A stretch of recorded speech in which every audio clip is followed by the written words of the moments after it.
Cyber Exceptional Day, chatters! I'm your host, Attorney Kath. And for this week's episode, ipagpapatuloy po natin ang hashtag #CyberLawsForReal sa continuation ng episode 3 last week. Dito lamang sa CyberChat Season 2.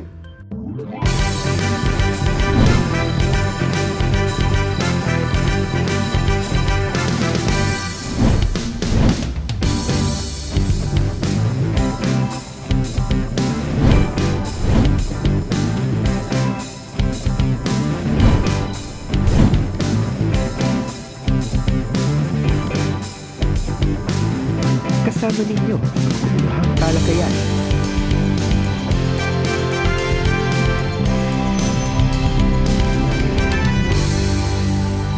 CyberChat Season 2. Icon, Lay, kamusta ba kayong dalawa? How are you coping with the discussions? Okay na okay po, and we are really learning a lot about law enforcement, prosecution and prevention aspect of RA 11930, and it's implementing rules and regulations nga po eh. Nako, paminsan-minsan nga po nosebleed pa. Pero nasusundan naman po namin ni Lay yung kwentuhan ninyo with Attorney Ayan and Attorney Raena. Kagaya nga po ng traffic signs, ready na po kami to stop, look, listen, and learn. Okay, to all our viewers, let us continue where we left off from last week's episode 3, hashtag #CyberLawsForReal. Let us welcome back to CyberChat Attorney Aldrian Robert David or Attorney Ayan and Attorney Raena Asistores or Attorney Raena or Attorney Ray with our guest co-host, Attorney Reynaldo Bicol Jr. Before we do that, let us give our viewers some of the highlights of last week's discussion. To follow where we left off, let us watch this video. Our hashtag for this episode is hashtag #CyberLawsForReal. Ooh, yung Republic Act 11930. But before anything else, let me thank CyberChat for this opportunity to be your guest co-host. So, ang International Justice Mission is a global organization that protects people in poverty from violence. Let us now call our two guests. Attorney Aldrian Robert David or Attorney Ayan.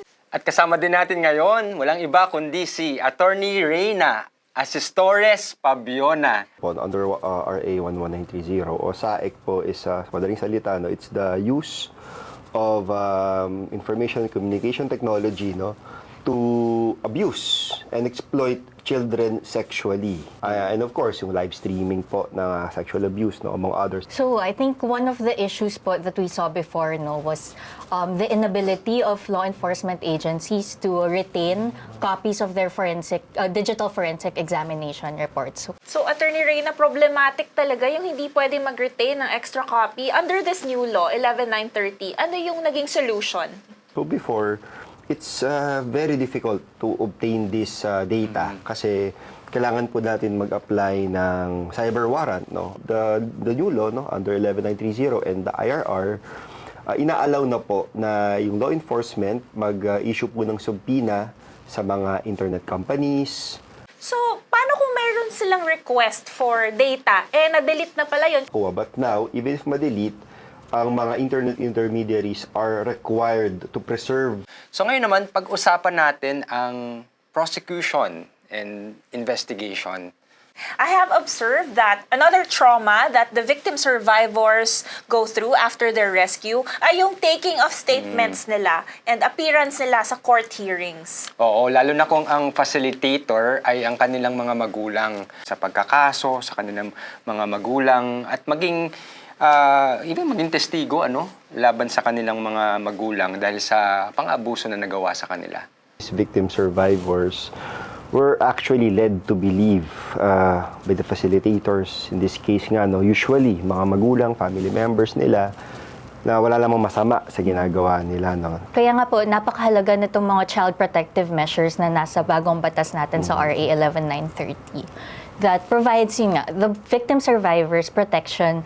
How will RA 11930 address this particular dilemma na kapag nag-testify ang mga victim survivors against their parents, anong mga child protection measures ang dapat in place? And usually, they're subjected to multiple interviews before, right? So under this new law, it's actually mandated that the interviews be jointly conducted by the investigators and the social workers already. The law also provides that these people should be trained to conduct child-friendly interviews. It even went further than trauma-informed. It's trauma-informed, victim-centered, gender-sensitive, and disability-sensitive din. No? Hindi required na pumunta ang bata sa court. No? So these payment service providers really do have a duty to report any financial activities related to OSAIC and CCIM. And they're also required to provide financial information to our law enforcement authorities whenever there's a court order requiring them to do that. Actually nga, no, the new law recognized nga that OSAIC really is a transactional crime. No? May economic aspect din po talaga ito. Kaya nga, ngayon, no, they are really not just under the new law, no, but even within AMLC regulation, may requirements na po talaga na mag-detect ng mga suspicious transactions, no, so that they can also refer these transactions to the relevant law enforcement agency para makapag-conduct pa ng further investigation, no, or may even lead to rescue, no, or even arrest, no, ng mga OSEC perpetrators. So napakaganda pala, Atty. Ayan, na very strong yung ating laws and even regulations pagdating sa even sa payment service providers, lalo pagdating sa kaso ng OSAIC. Even nga po yung cryptocurrencies, nagiging mas popular na po siyang ginagamit ngayon, no? Even sa mga not just foreigners transacting amongst themselves, but even foreigners transacting with local facilitators, no? So, under the new law, compelled na ang ISPs to report suspicious transactions. Mag-ingat kayo dahil hindi na kayo freely o malayang magagawa yan. Dapat yung mga may balak gumawa ng ganitong krimen, mag-isip-isip na sila.